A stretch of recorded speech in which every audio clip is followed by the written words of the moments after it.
Hello all, ముందుగా అందరికీ రాఖీ పౌర్ణమి శుభాకాంక్షలు. ఈవినింగ్ టైంలో ఎవరికైనా స్నాక్స్ తినాలనిపించినా లేదంటే ఇళ్లలో చిన్న చిన్న పార్టీస్ జరిగినప్పుడు ఇలా గోబీ మంచూరియా సర్వ్ చేసి చూడండి. చిన్న పిల్లలు పెద్దవాళ్ళు చాలా ఇష్టంగా తింటారు. ఇంకెందుకు ఆలస్యం, వీడియో స్టార్ట్ చేద్దామా? ముందుగా దీనికోసం ఫ్రెష్గా ఉన్న కాలీఫ్లవర్ తీసుకొని వీటిని బాగా క్లీన్ చేసుకోవాలి. ఇప్పుడు ఒక బౌల్లో వాటర్ని తీసుకొని బాగా మరిగించి కట్ చేసి పెట్టుకున్న కాలీఫ్లవర్ యాడ్ చేయాలి. ఎక్కువసేపు ఉడికించకండి, ఒక 30 సెకండ్స్ సరిపోతుంది, లేదంటే కాలీఫ్లవర్ అనేది ఉడికిపోతుంది అనమాట. సో ఇలా ఉడకపెట్టుకున్న తర్వాత ఒక బౌల్లోకి తీసుకొని కూల్ వాటర్ వెంటనే వేసి సపరేట్ చేయండి. కాలీఫ్లవర్కి కొద్దిగా ఉప్పు, 2 టేబుల్ స్పూన్స్ కారం, 3 table spoons corn flour, 1 table spoon maida వేసి నేను చూపిస్తాను కదా, ఈ విధంగా మిక్స్ చేయండి. మిక్స్ చేసుకోండి. ఎందుకంటే మరీ పొడిగా అనిపిస్తే కొద్దిగా వాటర్ కావాలంటే చిలకరించుకోండి. కాలీఫ్లవర్తోనే వెజ్ మంచూరియా ఎందుకు చేస్తారు తెలుసా ఎవరికైనా?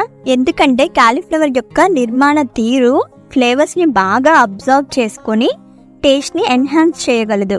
ఇక ఫ్లోర్ని పట్టించి ఒక 15 మినిట్స్ పక్కన పెట్టుకోండి. 15 మినిట్స్ తర్వాత ఒక కడాయిలో డీప్ ఫ్రై చేయడానికి ఆయిల్ తీసుకోండి. దీనిలో ముందుగా కలిపి పెట్టుకున్న కాలీఫ్లవర్ని వేసి మీడియం ఫ్లేమ్లో వేయించాలి. ఇలా కాలీఫ్లవర్స్ అనేవి క్రిస్పీగా లోపల ఉడికి పైకి గోల్డెన్ కలర్ వచ్చే వరకు ఉడికించాలి. లో ఫ్లేమ్లో ఉంటే ఏమో కాలీఫ్లవర్ ఆయిల్ మొత్తం అబ్జర్వ్ చేసుకొని మెత్తబడిపోతుంది. హై ఫ్లేమ్లో వేయిస్తే బయట క్రిస్పీగా అయితే ఉంటుంది కానీ లోపల కుక్ అవ్వదు. సో ఇలా మీడియం ఫ్లేమ్లో టెంపరేచర్ అడ్జస్ట్మెంట్ చేసుకుంటూ వేయించడమే ఈ గోబీ మంచూరియా వేయించడంలో ఉన్న మ్యాజిక్. ఇప్పుడే ఇంకొక ప్యాన్లో స్మాల్ పీసెస్గా కట్ చేసి పెట్టుకున్న వెల్లుల్లి, ఇంకా పచ్చిమిర్చి, ఆనియన్స్, క్యాప్సికమ్ వేసి వేయించండి. బాగా వేయించిన తర్వాత దీనికి 1 table spoon tomato sauce, 1 table spoon red chilli sauce, 1 table spoon green chilli sauce వేసి ఇలా వేయించుకున్న తర్వాత ముందుగా మనం వేయించి పెట్టుకున్న కాలీఫ్లవర్ని దీనికి యాడ్ చేయాలి. ఇప్పుడు ఒక 3 to 5 మినిట్స్ మీడియం ఫ్లేమ్లో కాలీఫ్లవర్ని ఇంగ్రీడియంట్స్ బాగా పట్టేటట్టు ఉడకనివ్వండి.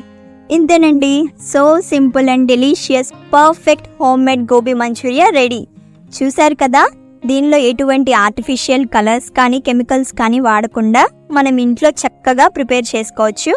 మీరు కూడా ఇంట్లో ట్రై చేసి టేస్ట్ ఎలా ఉందో కామెంట్ చేయండి. వీడియో నచ్చినట్లయితే లైక్ చేయండి. మీ ఫ్రెండ్స్కి, ఫ్యామిలీ మెంబర్స్కి షేర్ చేయండి. ఛానల్ని మాత్రం సబ్స్క్రైబ్ చేయడం మర్చిపోకండి. Thank you all.